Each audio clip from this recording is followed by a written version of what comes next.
Ghalib, The Man, the Times. Written by Pavan K. Varma, narrated by Vikrant Chaturvedi. Preface. Some years ago, I went to a well-known bookshop in Delhi and asked for a book on Ghalib. I was told they had none. A search in some other bookshops yielded a few extended booklets, mostly translations into English of some verse of his Urdu divan. I found this situation very strange. It was like going to a bookshop in London and being told that they had no books on Yeats or Eliot, given that in northern India especially, Ghalib is a household name. His Urdu verses tend to crop up in everyday conversation, and stories of his humor and hazir jawabi are part of familial anecdotage in most homes. But the example of the bookshop that did not stock Ghalib is only one indication of the cultural malaise that stalks our times.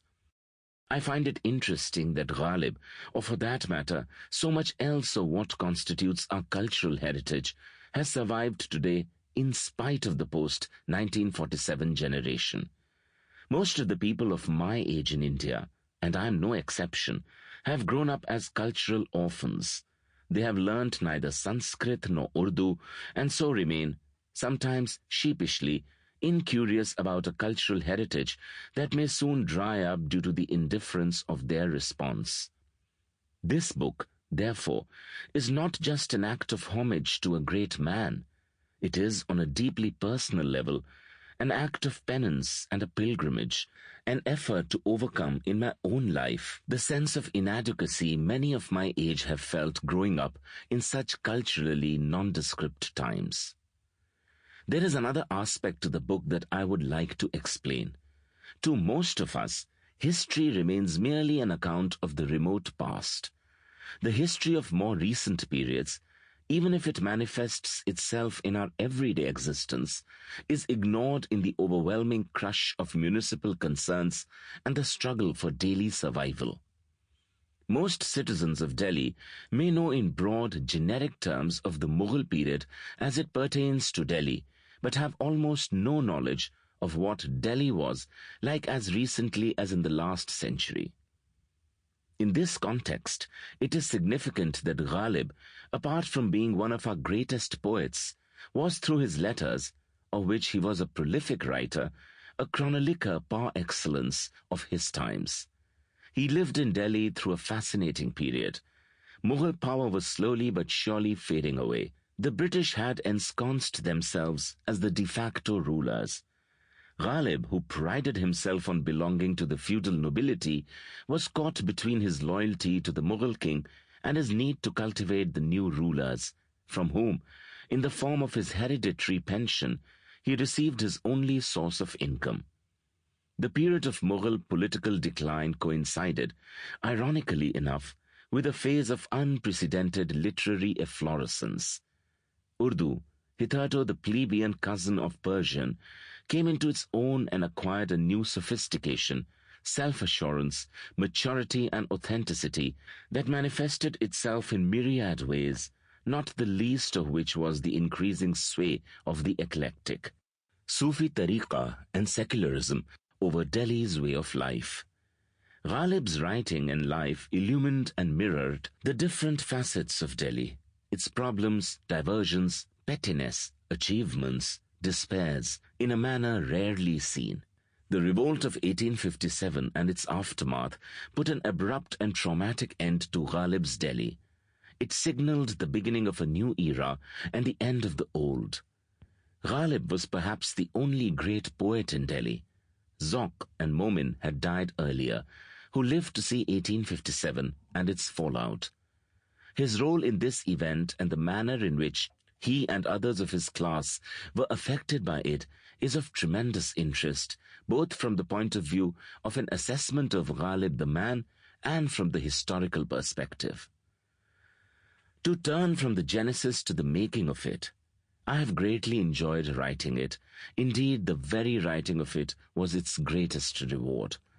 After a day of peddling files in office, to sit quietly in my study and work on the manuscript was something that never failed to provide solace. I do not claim to be an Urdu scholar or even a scholar of Ghalib's poetry. Although I graduated in history, I do not claim to have the qualifications of a historian. This book is, therefore, not a literary treatise on Ghalib's poetry, nor a historical dissertation. It is merely an attempt to paint a portrait of Ghalib the man, and through him, of the Delhi in which he lived. If it succeeds in arousing the interest of even a few, it would have, from my point of view, served its purpose. I would like to record my gratitude to Dr. Ravindra Kumar, Director, Nehru Memorial Museum, New Delhi, and to Professor Philip Oldenburg of Columbia University, New York, both of whom read portions of the manuscript and offered encouragement and advice.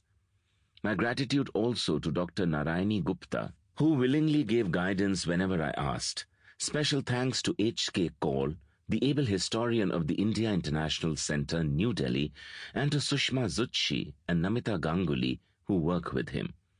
For making my visits to the National Archives of India worthwhile, I would like to thank J.P. Balani, the Assistant Archivist. A word of appreciation is also due to the very efficient staff at the India Office Library in London and at the New York Public Library. I am indebted to my dear friend Urmila Dongre for her assistance in putting together the photographic section of this book, and to Zoheen Naqvi of the Ghalib Academy for his gracious old world courtesies. To Khushwant Singh, ever willing to help a first-time author, a very special word of thanks. For assistance without demur, I have no words to express my gratitude to Arturo Lozano, my good friend in New York, who word-processed the manuscript. A salute of appreciation to Zamir Ansari. Also special thanks to Sudha Sadanand and Bindu Badshah for their infinite politeness in maintaining that they were enjoying the task of making the manuscript readable. And lastly, and perhaps mostly, my heartfelt gratitude to David Davidar for his unique ability to allow the professional detachment of an editor to express itself in terms of such genuine warmth and personal interest.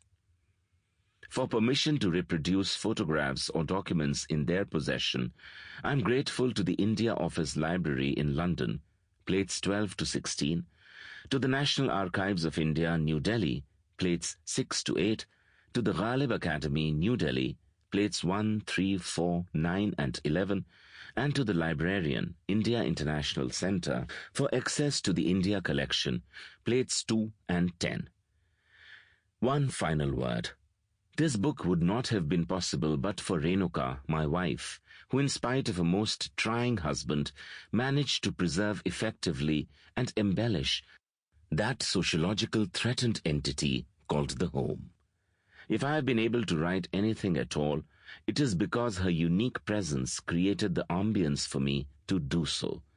My two daughters, Manvi, now 10, and Rajaswi, 7, and my son Vedant, 5, provided a many-splendored distraction, but for which I would certainly have finished this book earlier. Chapter 1. An Empire in Decline. Mirza Muhammad Asadullah Khan Ghalib was essentially an apolitical person.